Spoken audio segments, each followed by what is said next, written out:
Messi. Oh my goodness. Oh my goodness. Just when you think he's done everything, he comes up with something even more special. Nani.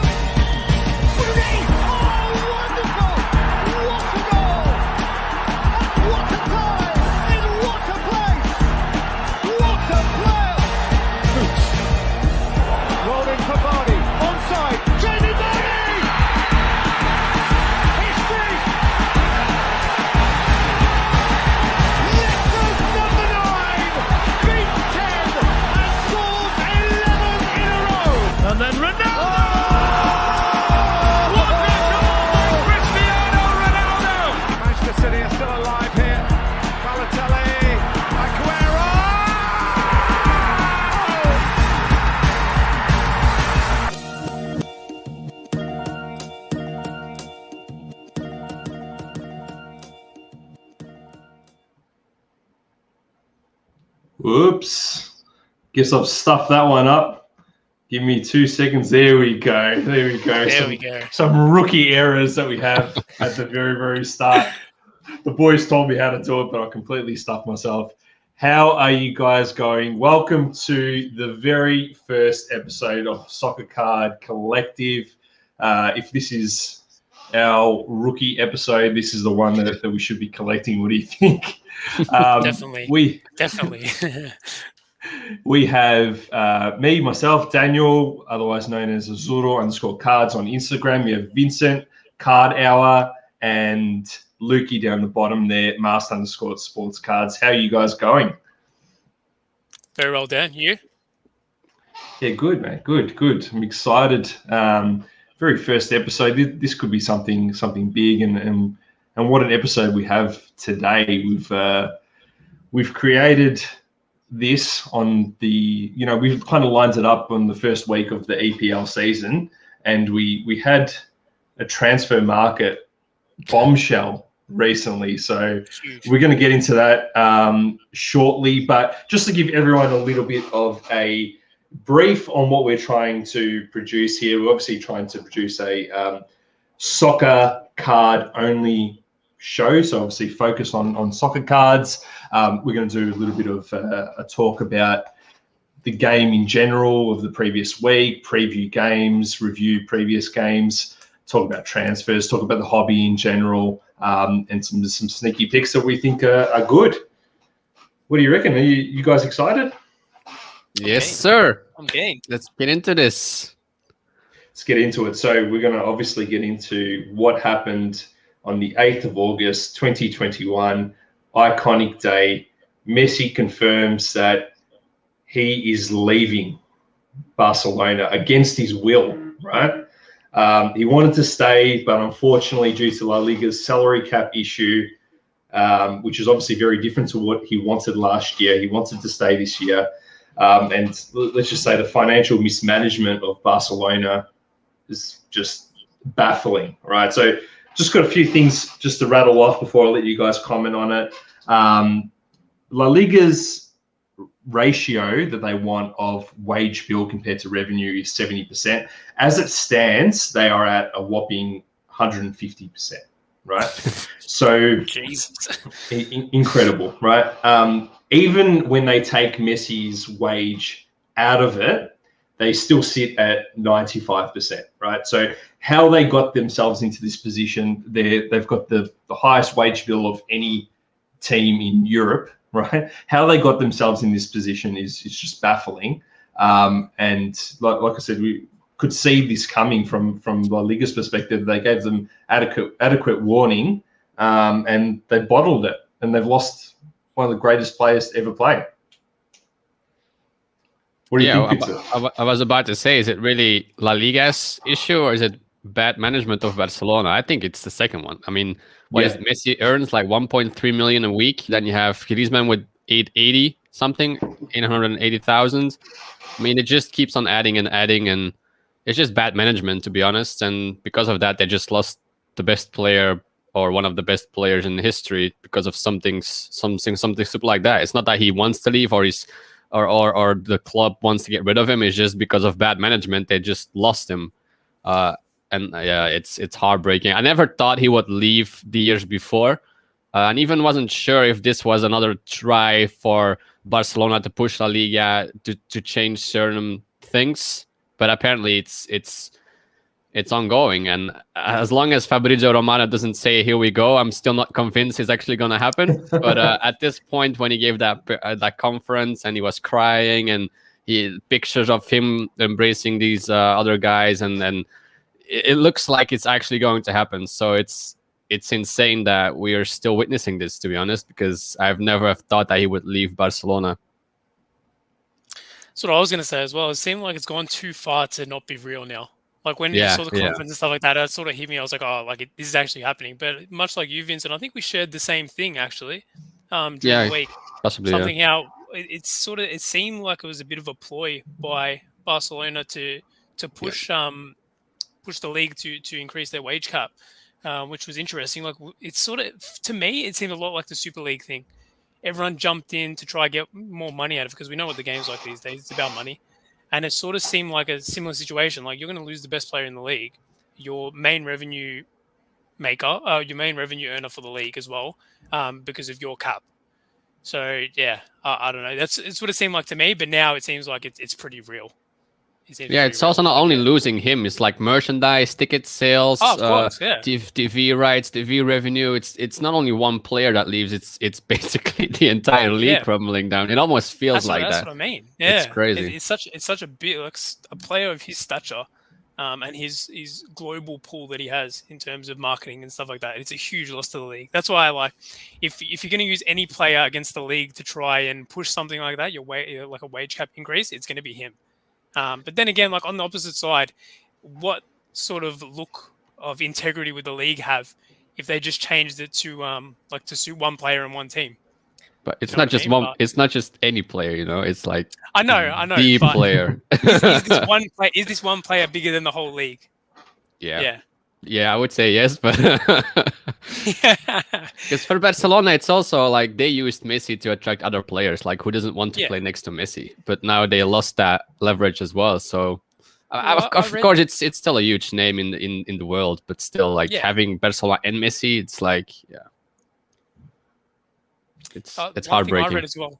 I don't know how true this was, but apparently Aguero doesn't want to see that as well. stay on his contract now at Barcelona.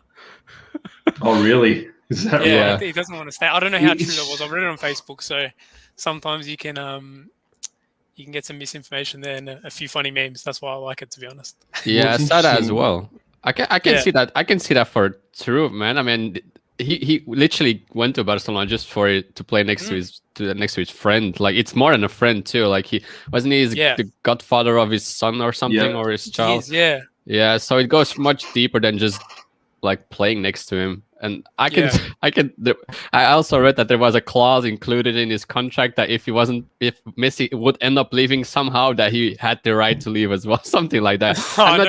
I'm not sure how true that is, but that's the things you see when there's rumors and stuff like that. So that would be funny if that was actually included in this clause. The internet makes up some good storylines sometimes.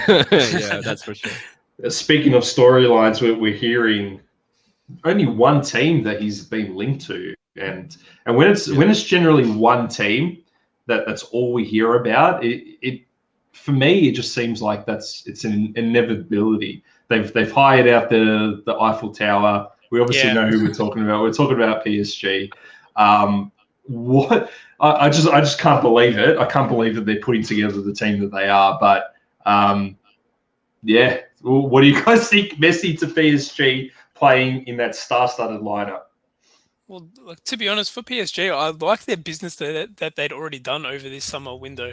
Yeah. So I personally, my pick before all this Messi stuff even happened, PSG were probably going to be my pick to win the Champions League this season. I think it was about time for that to happen. Not happy with that, Vincent? I mean, you hear that pick every single season. I know, but I thought this season with what they brought in, I thought it was this time I think it was going to happen.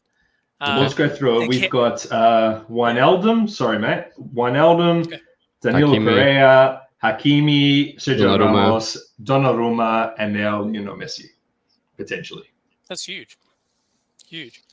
Especially like we saw Dan's boy Hakimi score on the weekend as well. I heard he played quite Yeah. well. I only got to watch the highlights. I heard he played quite well. He was good. Ramos, another leader in there as well in the team. I just think that now, maybe compared to previous years, I feel like now sort of their time. That heartbreak, the heartbreak against Bayern, well, not last year, the year before. Yeah, I don't know. It's just my feeling was it was their time now. Yeah, but that also would mean that they have to get rid of Mbappe, right? I mean, they cannot have all these players in one team. Yeah, I think I was reading that Mbappe. too, that I don't think they're going to fit Yeah. with both of them. Do they have a salary cap as well? Surely not.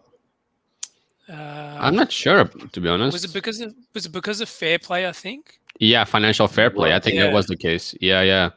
I mean, Neymar, Mbappe, Messi, Di Maria, Verratti. I mean, the list keeps going. So, it's crazy. I think that's not really financial, and it's not really fair play. So I think. Nah, not at all. Not at all.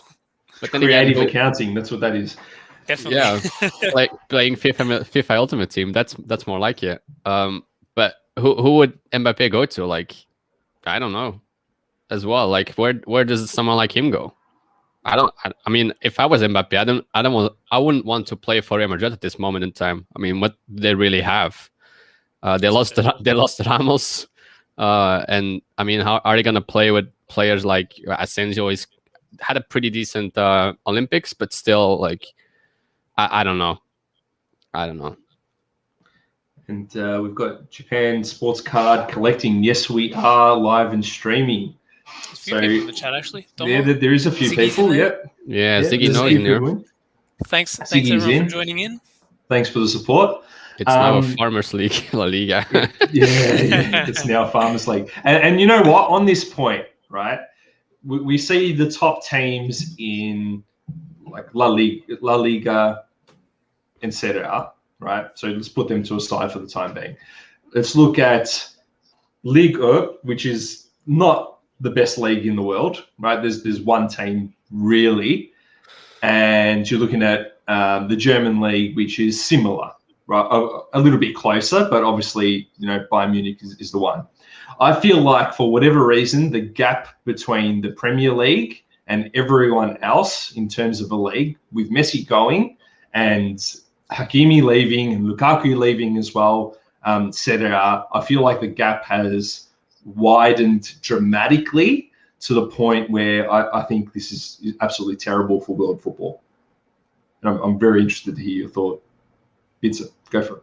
Yeah, I've not really thought about it that way, but yeah, I kind of have to agree. Like, if you take these amazing players away from these smaller leagues and you put them all in the same category, then yeah, especially with Lukaku, I think he was one of the main attractions again in Italy again.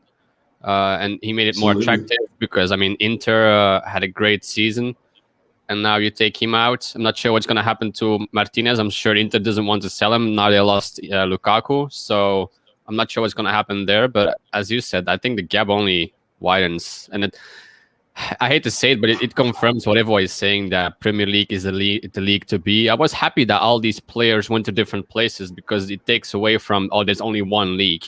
But now you put them together again, and yeah, it's same with Jadon Sancho. Like, he was an attraction in the Bundesliga, and now you take him to the Premier League. I'm sure we're going to talk about him later, but it just, you keep putting players in the same league, it gets boring. or there's only one league to watch. I want to watch different kinds of leagues, and obviously you still have Lewandowski in the Bundesliga, and that, I mean, that's still huge, but it's only one team in the Bundesliga. And you have Haaland, of course. We cannot forget about the goat of goats, but yeah. You can't forget about him in this hobby. Yeah, it's a shame. It's a shame. Yeah, I definitely agree. I think that gap is definitely opening between the Prem and then sort of the other, we'll say, 4 main leagues. Yeah, well, it depends which way you look at it, I guess. If you're a fan of Premier League football and you sort of only watch English Premier League, you're loving life. But if you do like watching, different styles of football and seeing something a little bit different, well, then yeah, it's sort of you're on the opposite end. So while we're talking about moves to the Premier League, let's start out with Lukaku. I'm a big Serie A fan, so seeing him leave the Serie A is terrible to see. I kind of felt like Inter had a fantastic team. Unfortunately, with their financial situation. They couldn't keep hold of Hakimi, and they obviously had to sell Lukaku. So, they're most likely going to have an average season. Lukaku at Chelsea. I've got two Chelsea fans here as well. So this is going to be an interesting conversation. I'd love to hear what your thoughts are. It's not official, but it's most likely going to happen. I'd love to see what the effects would occur for Werner and even Pulisic. I'm even hearing that could get a bump off the starting lineup. What are your thoughts? Yeah, for sure. I'm probably, in terms of Lukaku going, I don't know, when you say he's coming back, yeah, he's gotten better playing at Inter and stuff like that, but all I remember is him playing at United and how he did. And that sort of worries me a little bit, especially when we spend that much. We spent, 97 is what's reported. It's a lot of money. We know we've had problems with strikers coming in at the start as well. We saw what happened with Torres. Werner when he was playing at 9. Going on to Werner though, I think this would be good for him because I think he's going to be playing out wide. If anyone's going to be worried, it'd be Pulisic, and probably Ziyech as well on the other side. But I just don't know what we're going to do with all these options out wide now. I heard Ziyech's going to go out on loan to AC, who I think was the front runner. Heard some rumors about that, which would be interesting. But yeah, if I'm one of those wide players, I'm probably a bit more worried than if I was Timo, to be honest. Yeah, I agree. I think bringing Lukaku in is especially good for the people around him, as now Werner isn't the only guy up front that has to produce. Like he's gonna be less looked at, and he's gonna feel a lot less pressure to score the goals or be the guy to score the goals. Now they have Lukaku. It's also interesting to see how they're gonna play. Are they gonna put 2 up front? Are they gonna play with 2 wides? And I agree. It's not looking good for Pulisic. He didn't even play that much without Lukaku there, and now Lukaku is there. They still have Werner. They still have Hudson-Odoi. They have Ziyech. They have Havertz. So you kind of have to fit them all together, and it's a problem. Obviously, if you bring Lukaku in, he's always going to play. So that I think they're going to play with 2 wides. I think that makes the most sense. It's good for Werner. It's good for Havertz. It's less good for Ziyech and Pulisic, but oh well, he's Captain America, so I'll think he'll be fine. I'm pretty sort of a little bit worried about what happens with Hudson-Odoi. Like we sort of blocked him from going to Bayern, signed him on a big contract, paying him big money, and now he's sort of in sort of limbo, I guess, because he was been playing as a wing back on Reece James' side for a little while of the season. I would take Reece James over him though, because Reece James can do it both ways. Probably a bit better than Hudson-Odoi can. Yeah. So yeah, for him, that's an interesting spot to be in, to be honest. And Japan Sports Cards asking, what about Tammy Abraham? Yeah, Tammy Abraham. Well, with Giroud going, I think it's probably not as much of a worry for him. He's still going to be that second guy. I saw some reports that he was actually leaving, or there was a lot of interest. Liverpool? No, I saw that a while ago. I haven't seen anything recently. Let me find it. I just saw it. And it's from Fabrizio again, so I trust that guy. I trust that guy. Yeah, he reports, you believe it. Also, Japan Sports Cards Inter with Conte leaving. Yeah, absolutely agree. I think Conte could see the writing on the wall, and rather than being blamed for a season that's going to be upcoming, I believe he's kind of pulled the pin. Atalanta, really? Atalanta board have a meeting scheduled in London with Chelsea in the next 48 hours to ask for Tammy Abraham as main target. Price tag around 40 million. Wow. Arsenal and West Ham interested too. So there we go. So Atalanta obviously sold Christian Romero to Tottenham. That's it. And one of the most underrated signings. Seeing him in the Serie A, he's one of the best defenders there, if not the best last season. So that's a huge pickup. I believe they sold him for 50 million. So yeah, potentially. And I think that unconventional a place to go to, but Atalanta produced some fantastic talent. I think that would be an excellent move for him. I think it'd be good just to get him minutes, especially at Atalanta as well. I reckon that'd be good. Yeah, I think it's too good to be a guy on the bench. To be honest, he's very talented, and I hate to see him there. Like he wasn't getting minutes, especially with Giroud still being at Chelsea. Now he's obviously gone, but I mean, if he was second, third, fourth choice, and that just breaks my heart to see such a good, talented guy. So I'm happy if he get a move out and actually get some minutes. It's only going to be beneficial for him over the long term. So it's a waste putting someone like that on the bench. I'd have him at Napoli for sure. If Napoli signed him, I'd be very happy. Yeah, he's still young. He's still very young. Is it 20? Yeah, for sure. Around that. Be around that. Let's have a look. Tammy Abraham. 23 already. Oh, I thought he was younger. I was 23. actually looking at some of his sapphires during the week. His top sapphires with RC on it. Oh, yeah. Is that the true RC? It's got the RC logo on it. It's good enough. He's got the Prism. He's got the Prism RC as well. That was from Chronicles, the update. Right. Yeah, I just like the sapphire finish. I think it's pretty cool for those. And it's Topps Chrome and Top Sapphire seems to be the one that's going to be like, I don't know. Well, we're going to talk about this later, I think, but sort of the rookie card to go for if they've got one. Sapphire, for whatever reason, they just love the finish of them, and even though it comes out after the traditional Chrome, they seem to be getting a little bit more love in the hobby. But we'll get to tops. We might be flaming tops a little bit later. So we'll go to them. We'll go to them soon.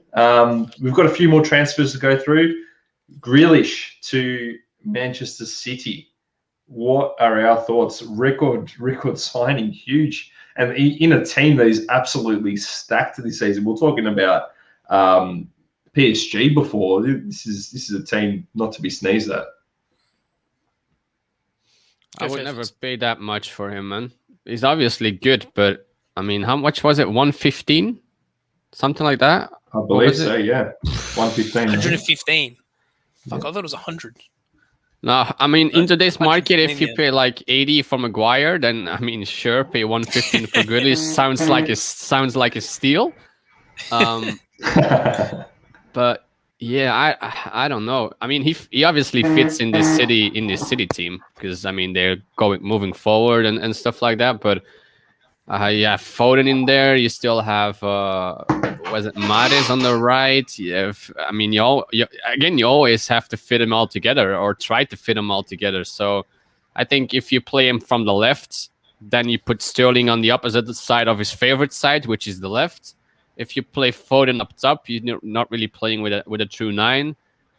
If you play Grealish in the middle, you have to play with a CDM because, I mean, Grealish and KDB in the midfield together is not really your best defensive option. So, I mean, either way, you have to move some players. And that's, again, are you going to move Sterling away from his favorite position after the Euros? It's I don't know. It's interesting, and I think he fits there, but you have to move pieces around. And again, it's hard if you want to be consistent and you have to move pieces around all the time. It's not really consistent. Yeah, that's what they basically got going at City at the moment. It's basically 2 squads, and they're both just as good as each other. They got like what, Ferran Torres as well, Bernardo Silva, with 2 there. They're another 2 quality players that are sort of just rotating there. Jesus as well will be playing up front with Aguero going. Hopefully he gets a bit more time. But yeah, it's a big money transfer. I don't know how much. Like, there's going to be a little bit of hype towards it as well, I think, because of the Euros and all the word around him. I think. I know that our boy Anthony collects. He's very happy that he's gone to City with his kabooms. He's got his kaboom over there. But big signing. They got 2 squads. It's your typical City, I guess. I'd love to see a City PSG final in the Champions League. That would be epic, wouldn't it? It would be epic. That would be nice. That would be Last main one I want to go through is obviously Sancho. It's been around for a little while that happening, but first time on our rookie podcast. What are our thoughts and where he sits in that side? It's going to be interesting now to see if he's actually that good that people think he is, or that he was putting up numbers because he was playing in the best possible position he could be with Dortmund. I mean, he fitted that style perfectly, counter-attacking, moving forward. That was perfect for him. Next to Haaland, just had to drop the ball in the box, and he has an assist. So it's gonna be interesting to see if he keeps putting us numbers. I mean, you don't have a guy like Haaland for Manchester United. It's gonna be, I don't know who's gonna be up front because I don't hear anything about Martial. It seems like he's dead and gone. I'm not sure. So yeah, it's gonna be interesting to see if he can put up the same numbers because I don't feel like he's the savior of Manchester United whatsoever. He's a good addition for sure. I mean, it's good to see him in the Premier League. But I don't know. It's just another signing for me, or to me. Lukey? Yeah, much like Vincent, I'm very excited to see what he can do in the Prem. Seeing what he can do, what he's done at Dortmund, that'd be exciting.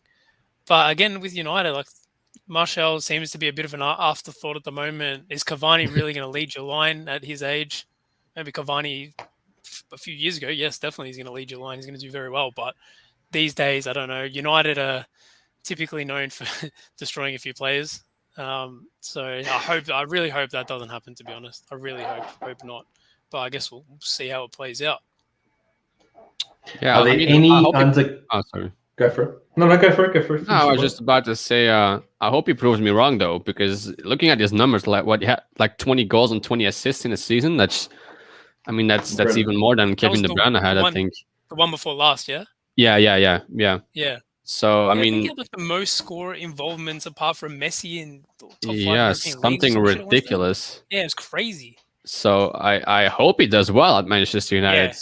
But no, me too. I want to see him do well. I'm United not so much, but Sancho, yes. Yeah, exactly.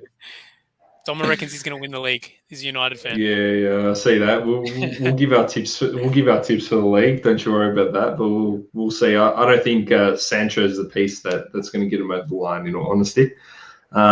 Before we leave transfers, is there any undercover transfers that you guys had that we haven't discussed so far? Any sneaky picks that you think was a great pickup by that team? Mine's obviously Hakimi. Now, full disclosure, I do have a Hakimi PSA 10, so I don't like these pump and tough YouTubers. That's not me, but I just really think he's a really good player. That's why I bought the card. So just seeing him for Inter up and down that wing all day, he's got lightning speed, and just with that talent, he's going to have a lot more room because there's a lot of focus elsewhere. And I think he'll be the unsung hero in that lineup. I think he's brilliant. I absolutely think he's brilliant. But Vincent, any that you think that have gone under the radar? Yeah, there was a couple. I mean, Tottenham signed Brian Gill from Sevilla. I thought that was an interesting pickup. I don't really know who wants to play for Tottenham nowadays, but yeah, interesting. Ben White for Arsenal. It's going to be interesting to see how they perform this season. It's always a bit of a disappointment being an Arsenal fan. So let's see if bringing more defenders helps their issue. Aston Villa, yeah, I mean, getting rid of Grealish, they had to do something. So they brought in Leon Bailey from Leverkusen. They also got Danny Ings from Southampton. So he's a goal scorer. So it would be good for Aston Villa. And obviously, Giroud left for AC. Leeds signed Firpo from Barcelona. Also interesting. I think this Leeds team can be a sneaky play for this season in the Premier League. I'm not saying that they're going to win it, but they might finish well. And then Leicester signed Daka from Salzburg. I'm pretty interested to see how he will do. He's a center forward, so I think they're trying to find like a semi replacement for Vardy. And they also have the other guy. What is it? Iheanacho? Iheanacho, yeah.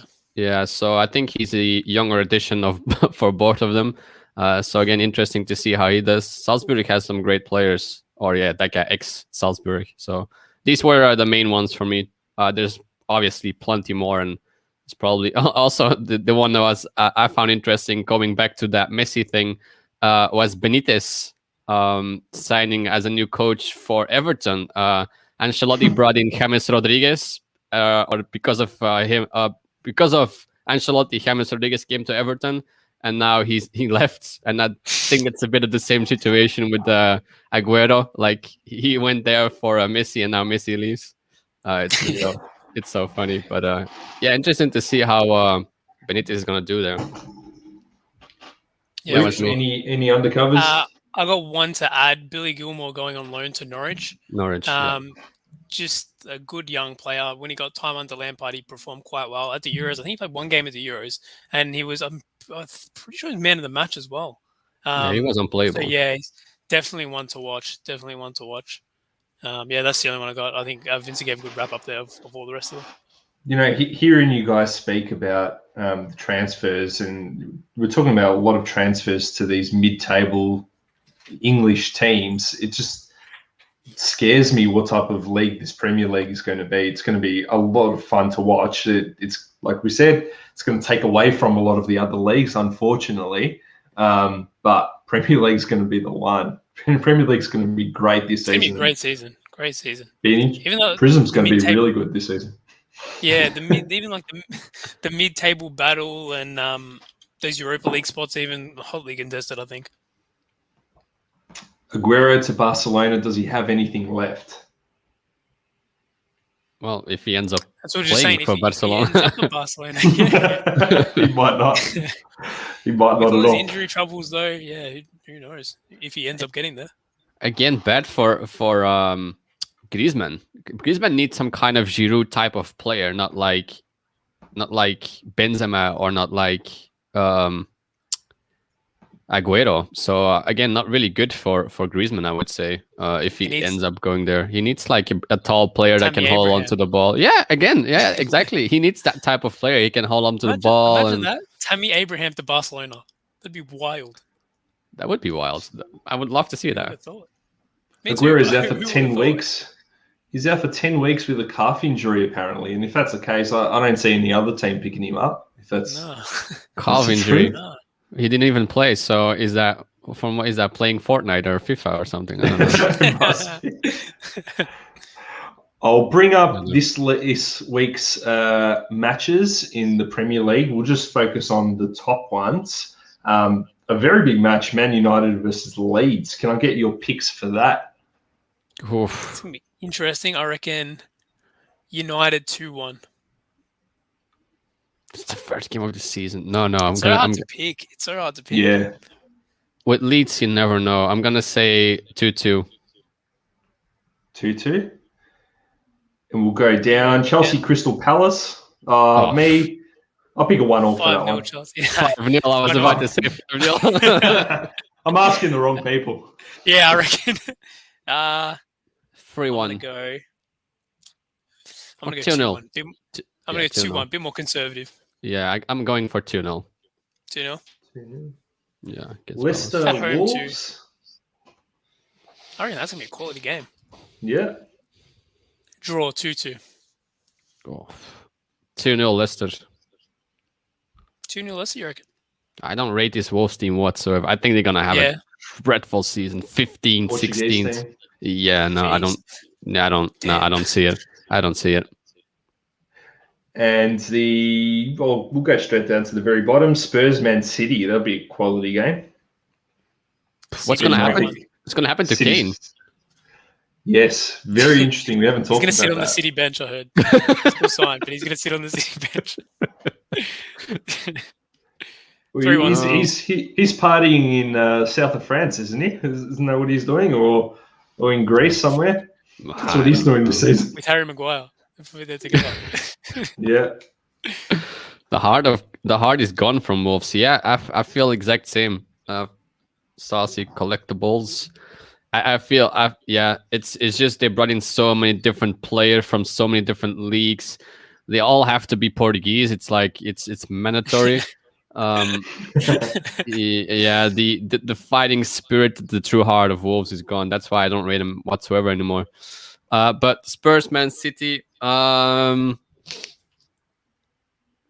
they score Spurs? I don't think so. 0-3.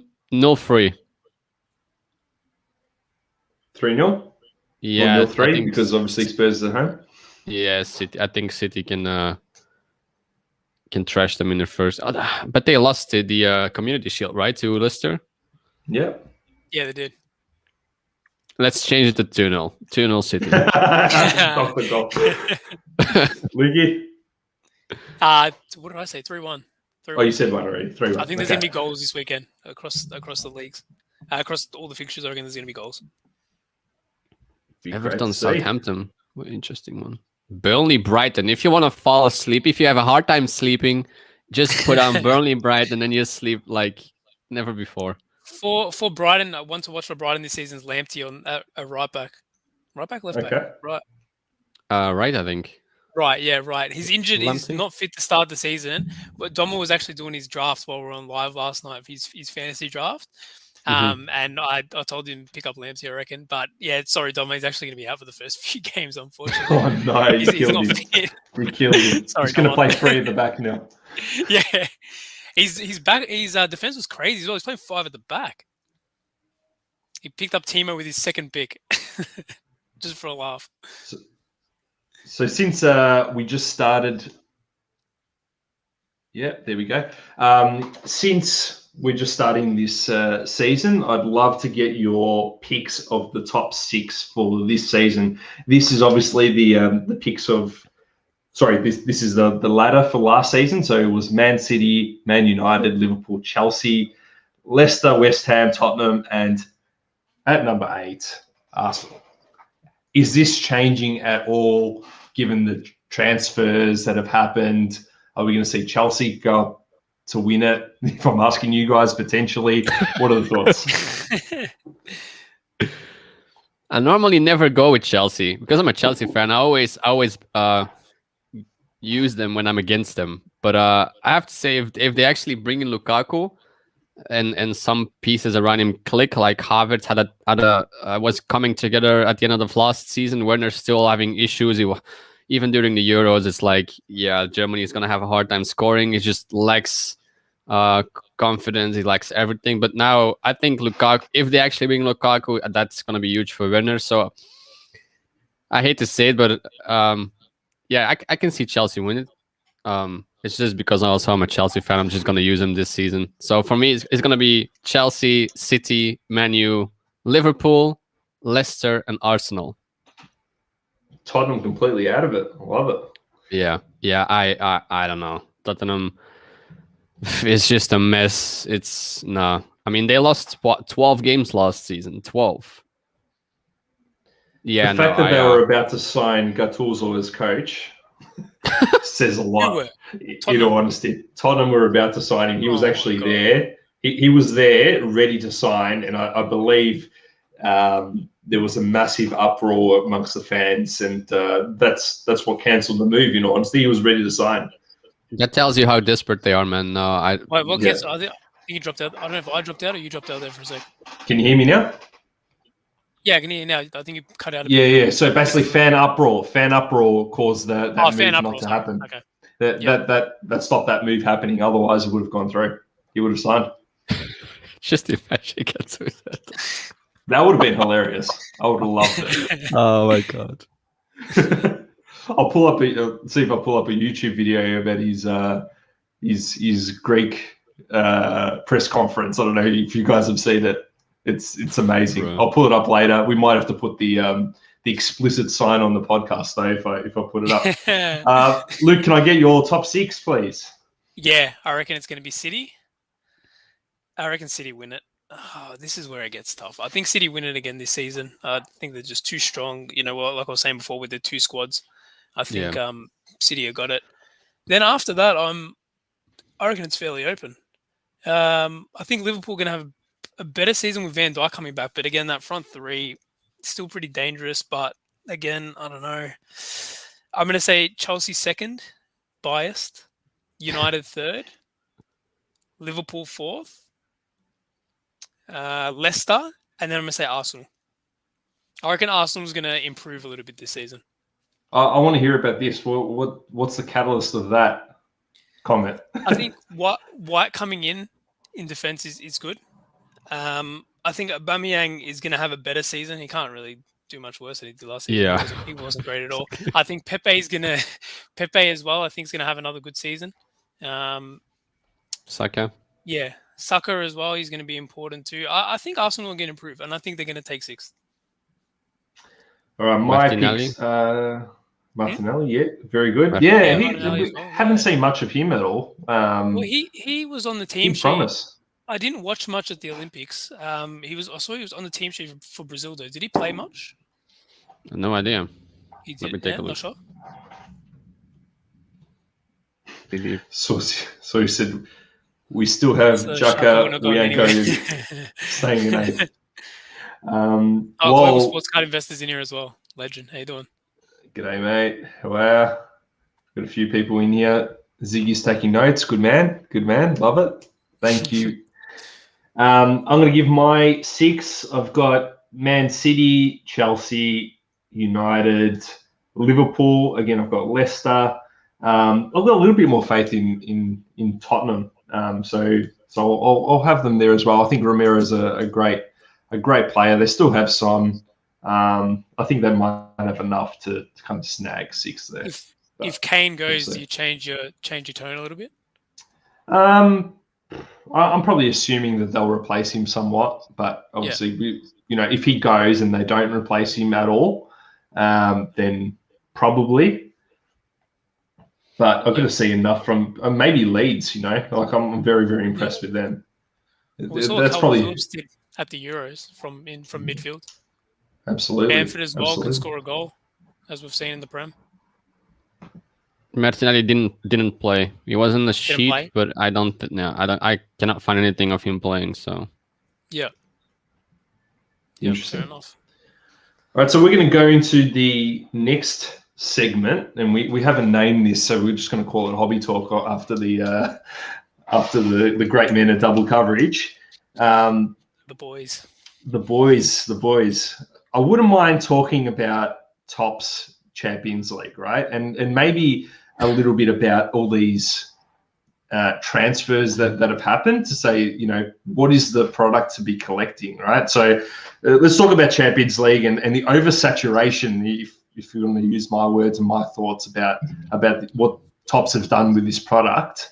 We've got Topps Chrome Sapphire, Topps Finest, Topps Museum, Merlin 95, Knockout, Topps Now, Living Set, Best of the Best. If you want to throw in Steve Aoki in there, put him in there as well, given their set. But that is a lot of products. And I can kind of understand why they've done it, because the rookie class this season is quite good, right? I think that's what I was really looking forward to in the lead up to this season. Is we've got the Pedri, we've got Bellingham, we've got a lot of really, really good players coming through. But saturation of their rookie cards is one thing, and one company doing this in terms of the amount of product is phenomenal, right? Wanted to get your thoughts on it. I've looked it up, and I had 19 releases. Did I miss a few? 2019, 2020. Is that between Bundesliga and Champions League? Just Champions League. Just Champions League. Oh my god. I had 19. Obviously, you have 2 times Topps Chrome Sapphire Champions League, the 2019-2020 and 2020-21 season. But I just counted every release they did for Topps Champions League, and that was I came across 19 different, well, not different ones, but 19 releases. If you indeed count the Aoki sets as one of them, but it literally says Topps Football Festival by Steve Aoki UEFA Champions League, so I just counted it in because it says Champions League. I also count on the Match Attacks because that's also Topps Champions League. Topps Now, Topps Living, as you said. Topps Stadium Club Chrome UEFA Champions League is in there as well. I don't know. I don't really care that there's so many different ones. Because at the end of the day, the market will tell you which one are the most desired ones. As you said, like Topps Chrome Sapphire and just Topps Chrome in general. But just putting the RC logo on every single release then of that year is just... And look at the Mokoko, look at the Pedri, look at this is just Topps. There's still Panini as well. Yeah, so for Topps alone is like, I think they printed 7-8 Mokokos alone, and then Imagine getting their first optic, first Donruss, first Prism, first. Oh boy, there's gonna be so many cards just in the hobby with RC logos and I don't know. Obviously, there's always good to have some options and choices, so they don't have to push people towards one product. Because we saw what happened with Prism Boom. But yeah, at this point, I don't know. It's just, I think I made I don't want to plug too much, but I think I made a video about like what do you pick if you're new in the hobby and people tell you to go for an RC logo or rookie? Like, where do you go? Like, what card do you want? Again, it depends on if you're a collector or an investor, because obviously that's two different things. But even if you're an investor, like where do you go? It's like, do you take the cheapest option? Do you take the most prestigious brand, but the base version? Like, where do you go? Because that's, you have base, you have parallels, you have numbered, you have left, right, center, whatever they call these things nowadays. There's a lot. We had this conversation on Crunch Time a few weeks back now, and I came in saying that I'd rather have the Prism with an RC. If you have that, I think you're pretty sweet. The other, I think it was all three of them. It was definitely Anth. Definitely didn't agree with me. He said I want the Topps Chrome with an RC on it, or the Chrome/Sapphire with the RC on it. That's what I want. And after that, I sort of did it. I did a bit more thinking, and I did a bit more maybe looking at certain cards that I was. Players I was looking for, and I sort of swung around to his side. That I think the Topps Chrome is probably the Chrome/Sapphire. As soon as I say Topps Chrome, I mean both. Will be the one to go for. I don't mind that they're spreading all these cards amongst different brands though, because it sort of gives people a different thing to collect. If the Topps Chrome is the most expensive one, if the market determines that, there's still opportunities for, say, young kids or people without, significant funds to put their money into players they like at a lower level and maybe pick up like a Don. That's not Topps. They've got the blasters out as well, and I think that they come in at a really good price. Yeah. The opportunity to get numbered cards in there and pretty rare parallels as well. Yeah. Even like the Topps Chrome, like the Merlin and stuff like that too, it just gives people who maybe don't want to spend. So I don't know, say a Camavinga refracted from Topps Chrome, they're like $35-$40 with an RC on it. The Merlin, I think, let's just say the Merlin's $10. Like if you don't have $40 to spend on a card, $40 you can still collect a player like Camavinga that you think is going to be good in the future, might be worth something, or a player you really like. And they're not sort of oversaturating with one product. Like I'd rather, like I said before, I'd rather be like, say you got 50,000 cards, I'd rather 50,000 cards be spread across 5 different brands than 50,000 Topps Chrome RCs. It's a fair point. Yeah, that's the way I sort of look at it. It's a fair point. I probably agree with Chrome being the one to get. Although Museum was actually underrated this season. Even Merlin, I felt like the cards were pretty good. So the cards are good. I just feel like there's just so many. That's probably the market matures, because the market's still pretty, we'll say, young. As it matures, I think we'll see. Basketball's been around for a long time, and that's why that's sort of matured, and people, right or wrongly, go for Prism and Select and Optic even. As we see it mature, we'll probably see that more. Do you think it's an element of, and I'm just coming back to what I said initially, in soccer, and educating a lot of the viewers out there as well, that in soccer, there isn't a draft, right? So there isn't this influx of rookies that happen every year, right? So this year's Champions League set, I actually feel like there's a lot of really good rookies in there. But there's a very big chance that next season's one could be absolutely terrible. So I feel like this is Topps trying to milk it for what it's worth, because they're aware of what's potentially happening going forward. Because it just does not happen, and we've seen it already where Chronicles was a really, really good set. Last season's one, so the 1920 set was really, really good. This year's one fell off a lot, and I really feel that's because of the lack of rookies, because essentially the market has only recently come on board, so they had the opportunity to have all these rookie cards. Sometimes on players that are 39 years old. But now they don't have that opportunity anymore, right? So I feel like they're trying to make it work in an environment that doesn't match NBA and NFL as much.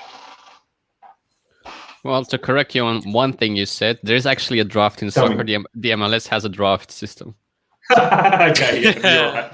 You're right. That's a big Americans that got me. Yeah, again, that's typical American. So, but yeah, I think hype in today's hobby just relies on people talking. I mean, people always follow each other. So if there's no one talking about one specific player, and even if he's a young talented guy, no one will want him. So sometimes it may seem that the checklist is bad, but some people just don't talk about some players. But yeah, it's, I don't know, man. I would rather have Top Scrum as well. Going back to that, but there's so many products. It's like, I don't know. I kind of have to agree. From everything I've seen, it's just they tried the RC logo with the tops now. Back last year, they saw it worked with the RC logos. People were buying more and more, ordering more and more, and they saw it worked. And then obviously they follow the market as well. So they should know that the RC logo is something people look at, something people want, desire, and then they just keep on printing RCs. And it keeps working because these products keep on selling. And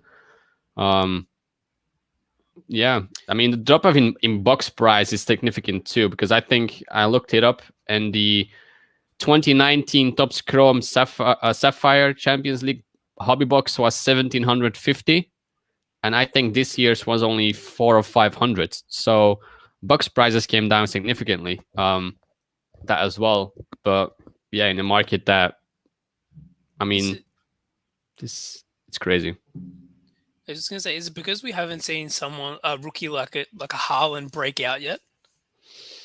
That could be a possibility. Well, I don't know. It's because, I mean, if you look at how many people pay a lot of money for a player like Camavinga, I mean, I was surprised to see a lot of people pay a lot of money for a guy like Camavinga, while you have a guy like Kanté that is doing 10 times better in the same position. But again, yeah, he's older. He's not as exciting. I get it. But still, it's just surprising how people talking on Instagram or on YouTube can influence the way people look at certain players. That's why I said, like, there might be a good rookie class, but if no one's talking about these players and they don't do anything like insane on the pitch, it can take a while before people start noticing them. Yeah. So let's talk about Camavinga and the hobby in general, because Master and I had a bit of a conversation about it, and I was thinking about Pogba and how no one's really collecting Pogba all that much at the moment. People are looking at, stars that are scoring goals, etc. And Camavinga, whilst he is new kid on the block, if he has the career that Pogba has, it's a massive achievement, right? And I believe Luke was saying that people could potentially buying on the anticipation that he will make a big transfer. So it's very, very hard in soccer, I would say. But do you want to expand on that point, Luke? Yeah, I think another thing I mentioned as well was if this boom was, say, 5-6 years ago, where he's just coming to Man United for that massive transfer, I think it'd be a little bit different in terms of what the market sort of thinks of him. He's still young, he's coming up. He would have won his World Cup by then. No, I can't even remember now. I can't remember anyway. So say he's won his World Cup, for example. I think it's a different sort of situation at this stage of his career and sort of this boom. But I do get your point. If he does have a career like Pogba, I think those are quite valuable. It's just that the timing of this hobby boom sort of didn't play to Pogba's. I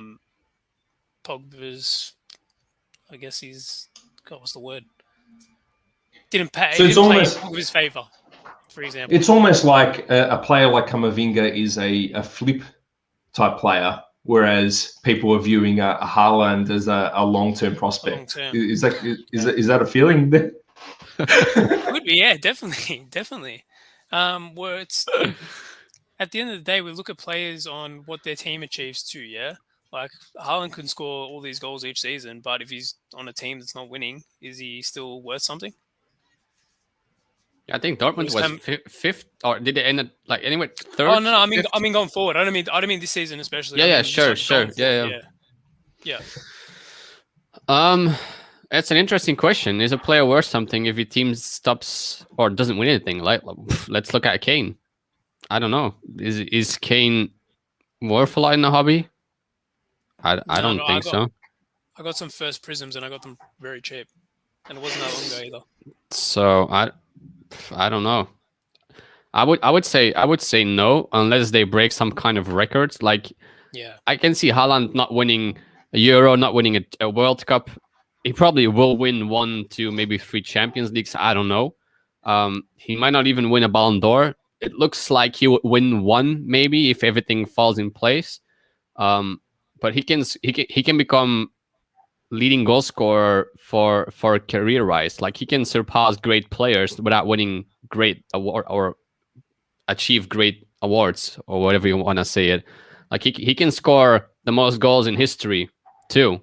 But again, that's the only thing I can see him really win. Because I mean, let's be honest, World Cup is not going to happen. Euro is probably not going to happen. Champions League, sure. But I mean, there's some players in history that won World Cups and no one even knows they exist. So I don't even know that people know who won the most Champions Leagues or holds the record for Champions League titles. So I don't know if it really is that important. But yeah, it's interesting how people always expect from these players to happen. I think it's fascinating. Another thing as well about the market, if we sort of see it move, is the emphasis on goal scorers. You know, Haaland scoring all the goals, and that's why people are maybe a bit more inclined to buy him compared to Camavinga. You know, playing in the middle of the park, it's a little bit harder to score. So I think it could be a reason there too. I wonder if the market does eventually evolve to a point where, you know, your centre back, say, I don't know, PK, is worth just as much as a Xavi. I'm not going to say Messi either. Say who's an example? David Villa, for example. That's one I've been looking at recently. I wonder if we eventually see that sort of, because they got basically the same achievements, really, on a team level. So yeah, I wonder if we eventually see that evolve as well. I'd love to see that.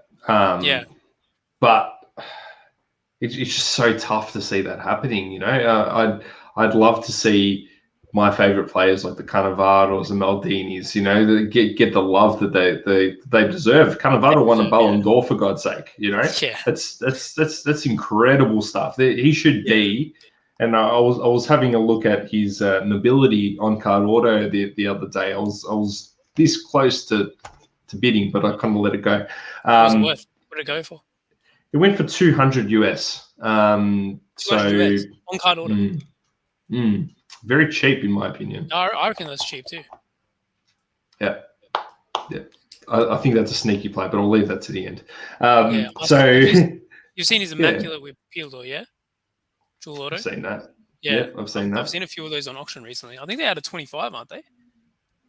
I can't remember. They might be. I think something low number like that. Yeah, nice card. They might be. They might be. But it'd be very, very interesting to see how this market goes. Just a final point on before we move on about, you know, the products and we start talking about players and things in general. I'm very interested to see what we had discussed at the initial part where we talk about the discrepancy between EPL and everyone else. If we talk about Panini and we see that they've got their sets traditionally being EPL, La Liga and Serie A, and then we saw Mosaic, Serie A and La Liga underperform greatly, given their leagues have dropped off dramatically. And Euro as well. And Euro as well. Yeah.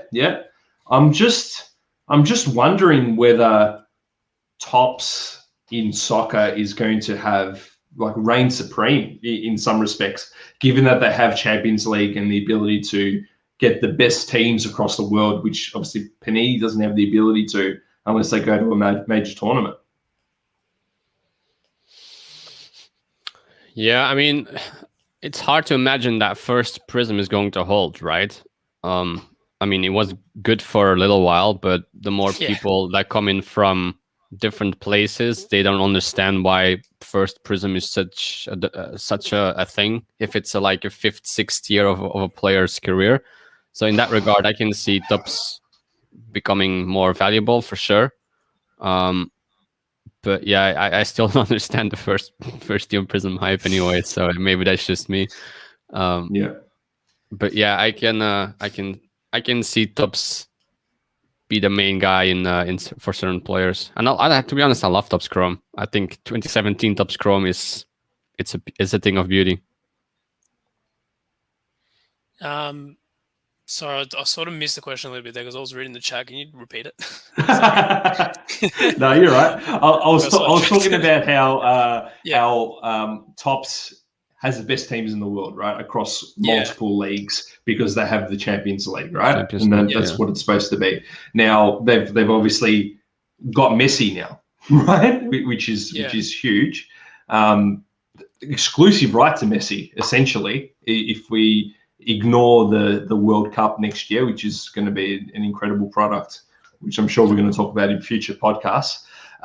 But given that, from a club level, you're just talking about EPL and not much else, especially next season. And we look at Tops, which has the best teams. Yeah. It's going to be interesting. The thing for Tops as well is how they distribute this RC. They probably get it's true though. Like it makes it easier for new people coming in to find what I was saying. Like, why does first Prism hold? I feel like the RC makes it easier for people to find stuff or find the first card or the earliest card. They get the opportunity to give that to players earlier. So say someone plays at Ajax, for example, and then they move to the Premier League. You don't have to wait until he gets to the Premier League to get his first card and it's got an RC on it. You can get it in his Tops Chrome where he's got the RC. So I think that plays a part in it as well.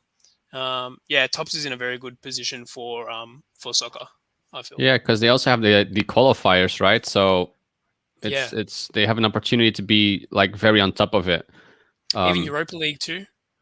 I don't know about Europa League. I think so. Yeah. So they have qualifiers. There was some in Merlin. There was some Europa League because there was an awesome one in there. Yeah, I've got blasters in there. Tops. So I'm looking at the Europa League logo. Yeah. Tops is in a very good spot then with the qualifiers going on, and they're gonna probably try to milk Messi even more now. They for the Champions League, put some RC logos on some cards, and we're good to go. PSG RC. Yeah, exactly. These companies. So sources said these companies need to do better research with who they put RC logos on. I mean, I don't know if it's really research or is it like we don't really know what rookie means. I think that's a different thing. Like, what's a rookie for you?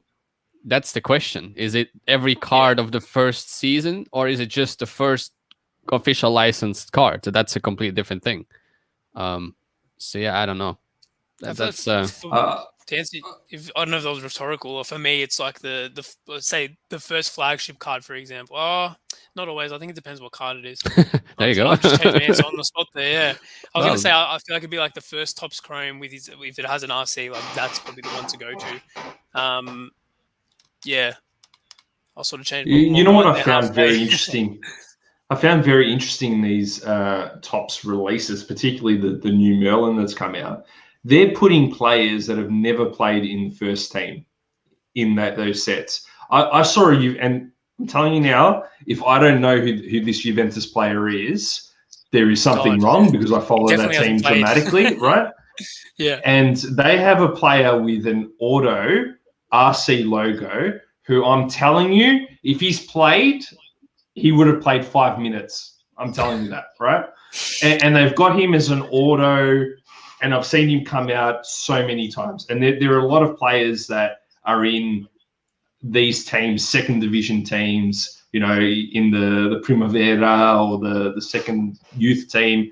I wasn't planning on talking about this, but since we are, it seems like we're here. So we've got. It seems like a blight. Like you just throwing them in for the sake of it if they ever become something. I'm telling you that player's not going to become anything. In all honesty, all respect to him, and I get it, he's young, but if I don't know about him, that's an issue.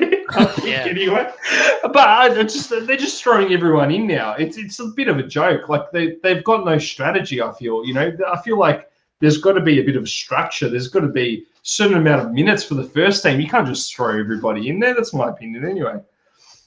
I feel like that comes down to maybe sort of boosting their products, like the opportunity to have their product be worth something, maybe in the longer term. And maybe comparing it a bit more to, say, basketball and your American sports, where you got your drafts coming in each year, and an attempt to really spruce up their product, I guess. Because like if you talk about it, how many RCs are we gonna have? If you don't start putting in these random guys who played 2 minutes in the Primavera, yeah, I think it gives someone something to gamble on, I guess.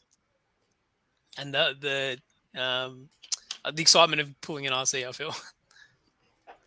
You see, there's already people with different opinions about what a rookie is in the chat, and there's only like here we go 3 comments that are talking about it. Let alone if you have 50 people trying to give their opinion on what a rookie is. That's why it's so hard and so difficult. Like and then why someone's gonna come out and say, "Yeah, go on, sorry, go on." Yeah, I mean, is it first year as a professional? Question mark. Is it every single card in his first year? Is it if there's a sticker? Does a guy even still need a card with an RC logo? It's like that was going to be my point. Like some guys going to come out and say the first sticker is going to be what the rookie is. I've got Amad Diallo in Atalanta jersey sticker. Yeah, but he's got an RC in his Manchester United. So what's his rookie? And he played for the first team at Atalanta. So it's not his rookie. Set it as a professional league, right? You can't really put a rookie logo on Manchester United kit, but because it was an official card and it was a sticker, you're going to do that? It looks like that's what the tactic is with that, I guess. Because they still have Match Attack 2 rookies, WCCF 2 rookies. Yeah, I mean, that's a whole nother can of worms there too. Yeah, sure, but if you then go, yeah, but it's WCCF. Oh, yeah, but it's Match Attacks, and then 7 years later, you have, oh yeah, but this is the first year of Prism. He needs an RC logo now. Like, yeah, what about the 16 other years he played for first teams? I mean, that's why I think it's really confusing for new people that come into this hobby, and you hear you have to go for the first one, you have to go for the rookie, and then they look at a Match Attacks card and everyone's saying, well, that's not worth anything, and then they go like, yeah, but it's the first one. Yeah, but it doesn't count for that card. So how do you check for every single card then? Like it's also a bit personal preference, I think, because some people would consider the Tops Now the first true rookie for Haaland. Other people would say it's the football sticker. It's both in Salzburg kits, so you cannot really argue. But what is it? Like, is it the sticker? Is it the Tops Now? It's so hard. It's really hard. Cosmic, and a name in the hobby that is quite big as well, especially in Australia. First year of a new product is 100% not a rookie. Absolutely, I couldn't agree more. I couldn't agree more. It's about the player and not the product, in my opinion. Now, this leads perfectly into what I want to discuss with you guys next, which is vintage, right? And in my opinion, still undervalued. But given that we just rattled off how many Chrome products or how many Tops products, Champions League, did you say, Vincent? 19 with potential RC logos on all of them, right? we've got vintage with 1, maybe 2 options, right? So if we're talking about new people in the hobby getting confused about the amount of products, but having a football background, and I know that we've got Simon Wilkes not wanting us to talk about, Greats. Prism, talk about the greats because he's racking up his Saint-Offs. What do you say? I was going to say I missed the comment there. Yeah, he wants to keep his Saint-Off collection quite cheap. But basically what I'm getting at, there's a lot of new people coming into the soccer hobby. A lot of new people in Europe who have an emotional connection to some of the greats, and there was only one sticker and one card potentially. So the targets for these kinds of players are a lot easier to define and a lot easier to search, and potentially something that is going to grow long term. And I'd love to get Vincent's view on that, since you're an avid vintage collector. Yeah, I mean, as you said, it's not created scarcity. It's just scarcity because it's scarce. It's some products. I mean, 1930, like it's almost 100 years old. Some stuff, so it's already hard to find anyway. So you don't really have too many options. Obviously, if you're talking about more modern players as Cruyff and Beckenbauer, there's more options out there. But it's still it's known which one is the more scarce one or the more sought after one. But as you said, there's not too many options. I think it's easier for people to understand now, given that there's still cards out there that are mislabeled too. Sometimes they put 2016, for example, while it's 2016, 2017. It's just an example, but let's say it's 1995, 1996, and you put 1995 on it. So sometimes you still have cases where the market or the people in the community weren't really sure if it was exactly that year. So sometimes you buy a card thinking it's the rookie while it's not really the rookie. And that's because the lack of information. Back in the day, there wasn't like a PSA register, or people were not like writing down release dates on websites. So you still have to rely on public libraries, on registers, on people that actually live in that period of time. So that can make it tricky sometimes, but it is what it is. Sometimes there's only two products, one card, one sticker, and there you go. But then again, I think if you're really into vintage, you love the history more than anything else. You have to care about certain players. I mean, I used to buy a lot of, and I still buy players connected to World War II because I'm interested in World War II and in football players. But that's because I was able to combine them. But if you don't really care about World War II, yeah, then you have to find something else. I think it's easier for people to get interested in players and leagues and the history if there's actually something connected to it. But again, you have to love the history, and not many people nowadays love the history. They just want to come in and buy young players, flip. But there's definitely opportunity if you love these all-time greats. I mean, I love Pavel Nedved, and no one's talking about him, so I can pick him up for cheap.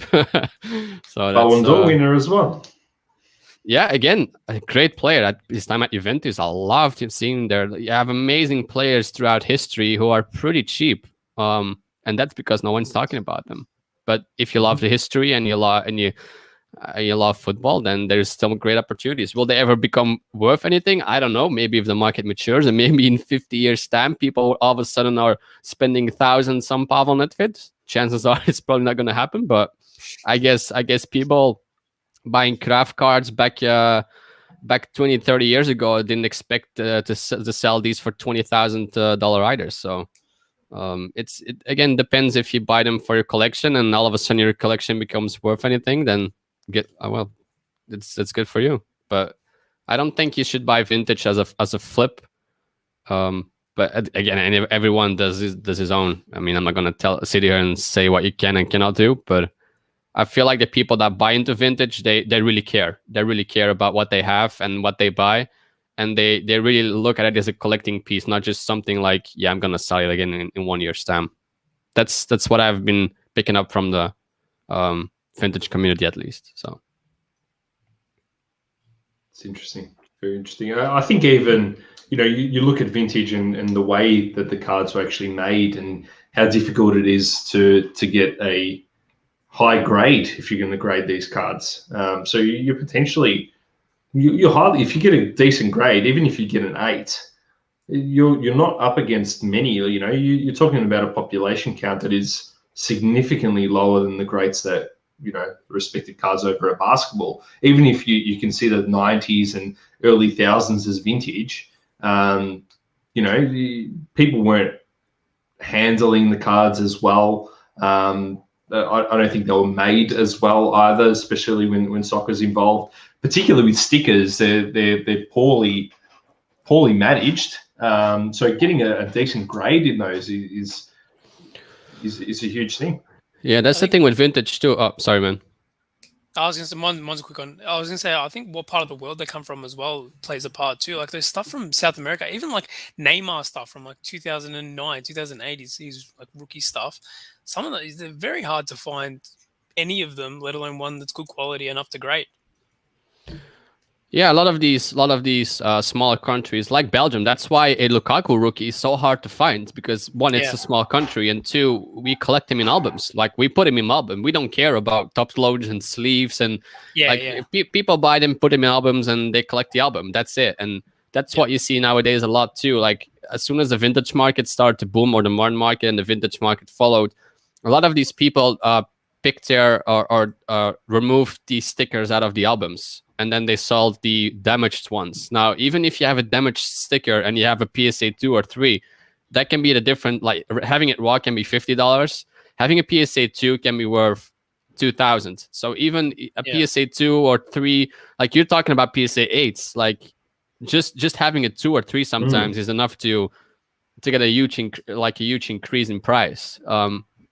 And that makes it also easier for one buying purposes, because you don't really have to care about, oh, is this damaged? Is this corner damaged a little bit? Or even if you buy cards from straight from the manufacturer, sometimes you have printing lines, damaged corners if they didn't package it well. Even the mailman puts it wrong into your mailbox, and your card goes from a 10 to a 4. I don't know.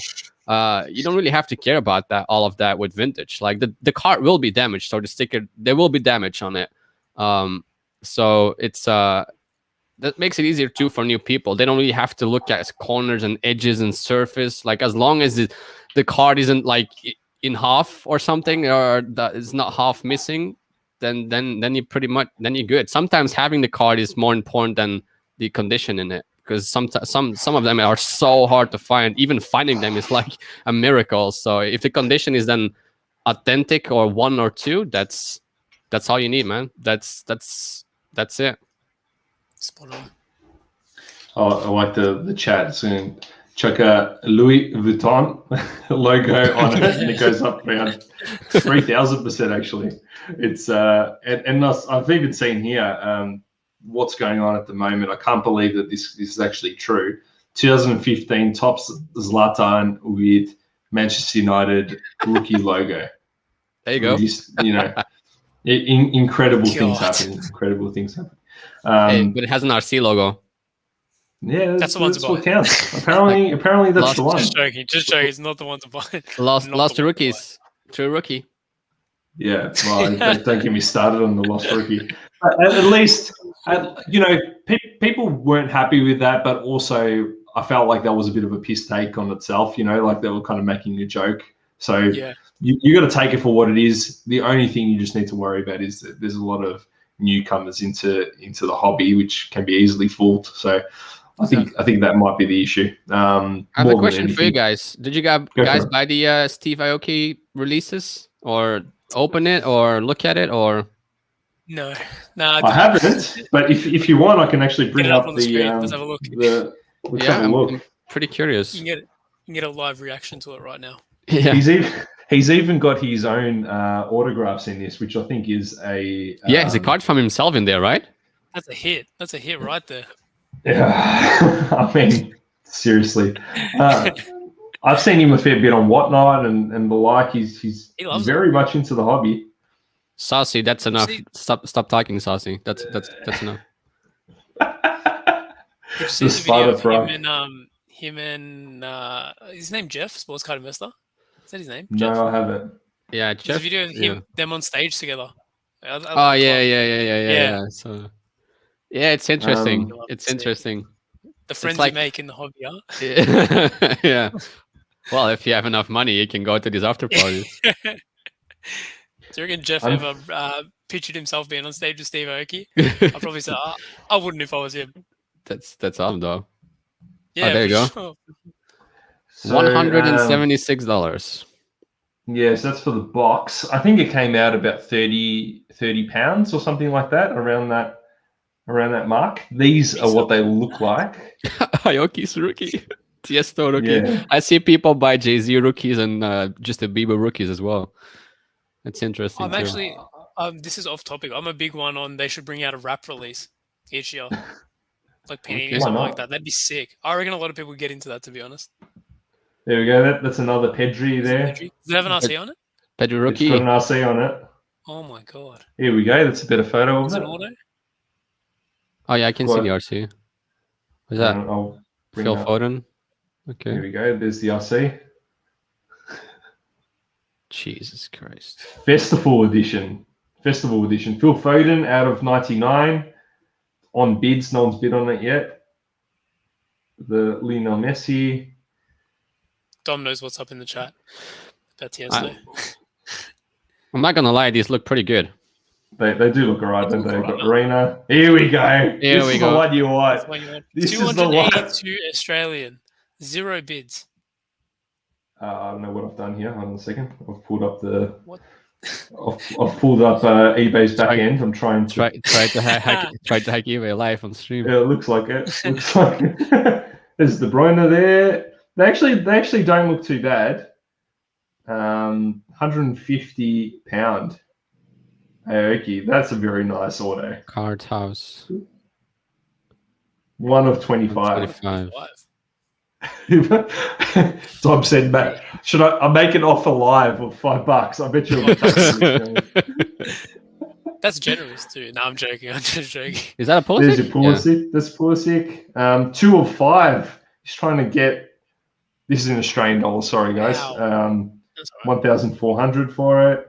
Wow. Ake. Here's Cristiano Ronaldo.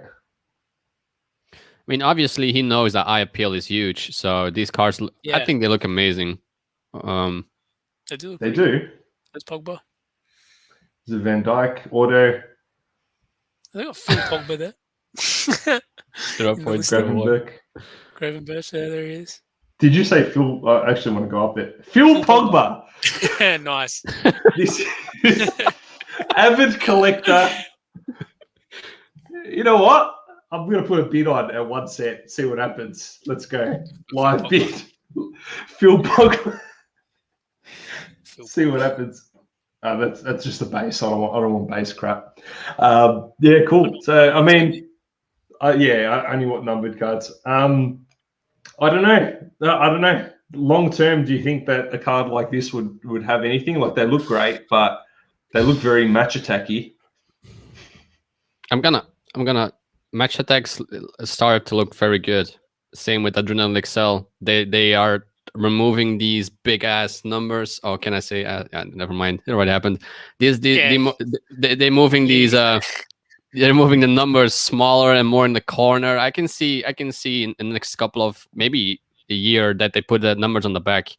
But they are aware that these numbers are something that stands between them and becoming valuable. So I can see Adrenaline XL and match attacks improve. Also eye appeal, because that's what's holding back a lot of people to buy them. But they're becoming more and more well designed.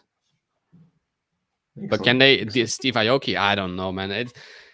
It feels like, and it's something completely different, but that's what I compare it to. All these NFTs, if there's nothing to them but just collect them and have them, if there's no additional value to them, then I would say it's just another one. And I feel like Steve Aoki, like he's just a guy. He's just a DJ. He's just a guy. So it's the same with Paul, Jake Paul putting out an NFT. Like, no one cares about Jake Paul. Like, he's just a guy. You know, it's just no one cares. So. If he stays involved in the hobby, or he does something insane in the hobby or whatever, maybe. But again, a Pedri with an RC logo, again, like even in the Steve Aoki, next season next month it's Tiesto with the Pedri RC, and then we have Tom Cruise with his own Sedan in RC logos. Like, where does it end? Like, they cannot become all valuable. But that's maybe good for collectors because they have a Pedri RC. I don't know. Yeah. Vegas Dave. Not gonna lie, A Tiesto levels or a Tiesto was that Flights won something. That was the song back in the day. That was the track. So, mate, if there was a RC, TSO I'd go rookie, for that. would you buy it? How much are we talking? Oh, cheap. We'll say it's cheap. We'll say it's 15 Australian dollars. 100%. 100%. That's what I mean. I feel like music Absolutely. cards. I know this is going to be very off topic.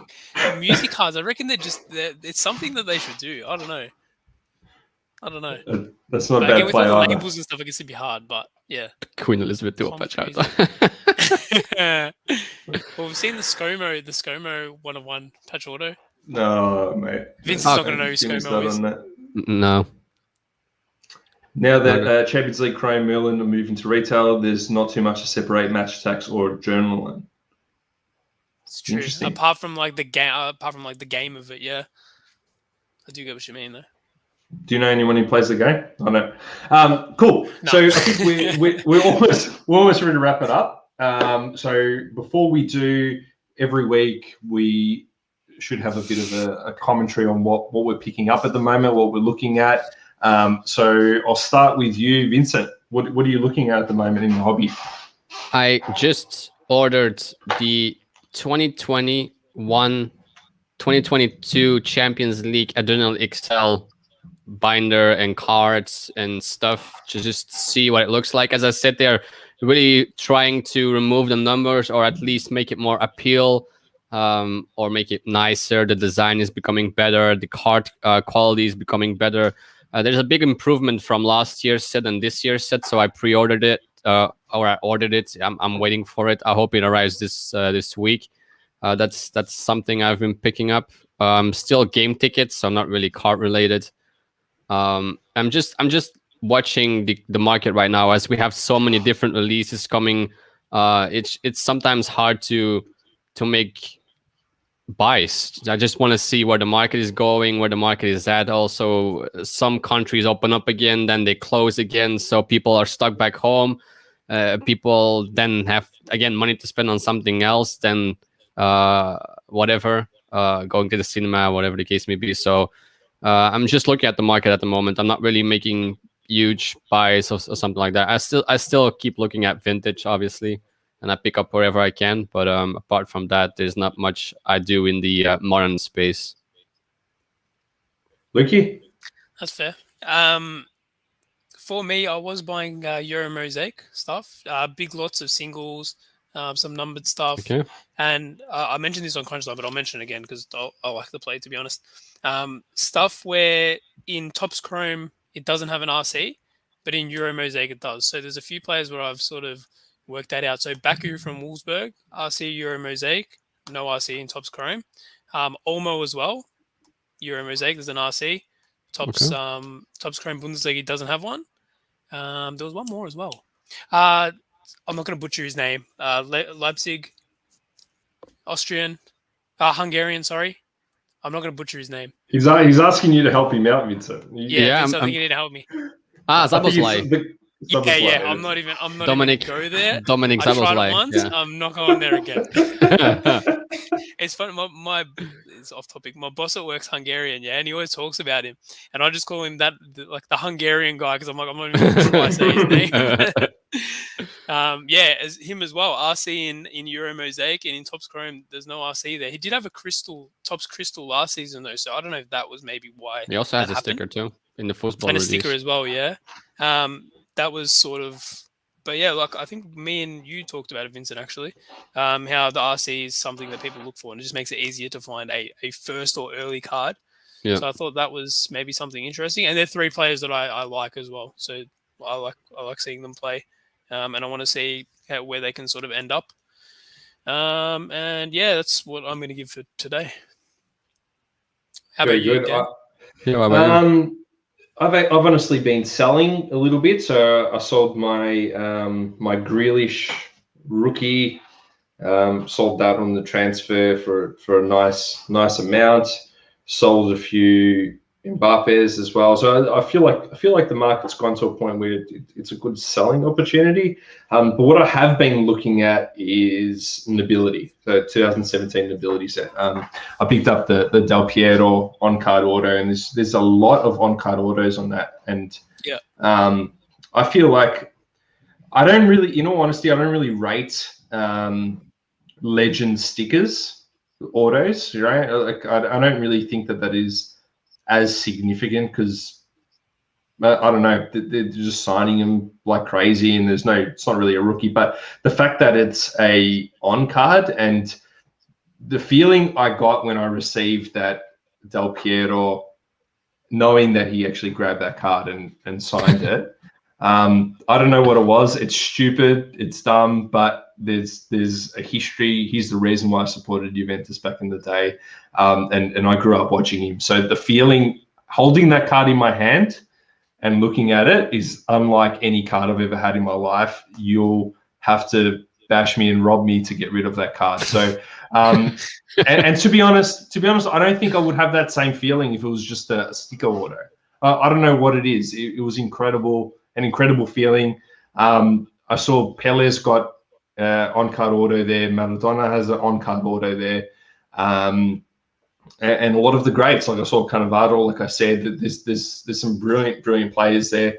I don't really see on-card autos happening all that much going forward, especially in the COVID environment. So that's a set that I am looking at significantly at the moment. I think, and I picked up, in all honesty, that Del Piero for $200 Australian. So if you convert that to US, that's in the low hundreds. So that's a significant buy for me. So, and like I said, the Cannavaro was $200 US that I saw went on bids on eBay. So some affordable buys at cards that are significant. So I hope this doesn't blow up significantly, because I still want to have a look around. But I think that that's a play. But I'm interested to hear your thoughts. Or I like it. On card auto for sure. It's the way to go.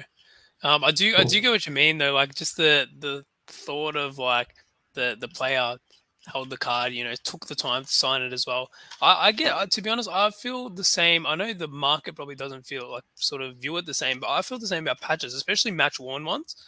Like that's a piece of history there, memorabilia as well. So I feel like just as much the same with those, to be honest. Awesome. Good stuff. That's our first ever pod. Well done, guys. That's great work. We're going to be bringing this every week to your screens and also to the podcast as well. So keep a lookout for that. Follow us on our socials, which will be up next. And enjoy. We'll see you next week. Cheers, Peace. boys. Thank you for tuning in to another episode of Soccer Card Collective on the Double Coverage Media Network. If you haven't already, subscribe to our YouTube channel and hit that bell icon to know when we go live. Also, feel free to leave a review on the Apple Podcasting app. Thanks for tuning in. Till next time. Peace.